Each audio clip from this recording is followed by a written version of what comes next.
Hey, I'm Chase, and I'm a product marketer here at Figma. And I'm Elle, and I'm a product manager here at Figma working on Figma Make. Now you can open Make, connect your code base, and Make handles all of the setup for you.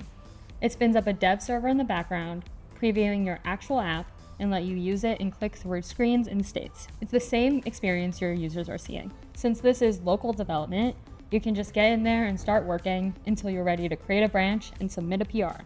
It is a wild experience to see your actual product, but be able to change it exactly the way that you want it. One of the biggest changes in Make is the ability to change code in a Figma editing panel.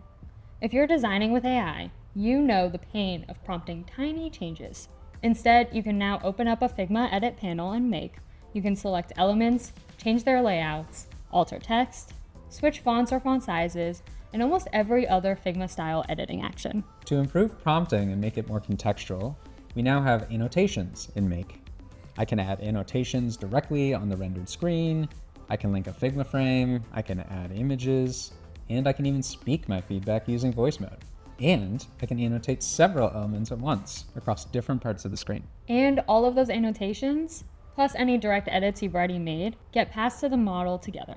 It works through all of them at once. Make lets you work the way you'd actually design. Think, ask for feedback, interact with your product, decide what should be different, and design those changes in code. Now, designers and design-minded builders like me have the agency to actually make changes themselves. Your engineer gets a neural pull request and reviews it the same way they would anything else. Their workflow is completely unchanged. And because this Make experience fits into your existing workflows, all of the CI checks and review processes stay the exact same. You can even connect MCP servers and use your engineering skills to resolve merge conflicts and CI check failures.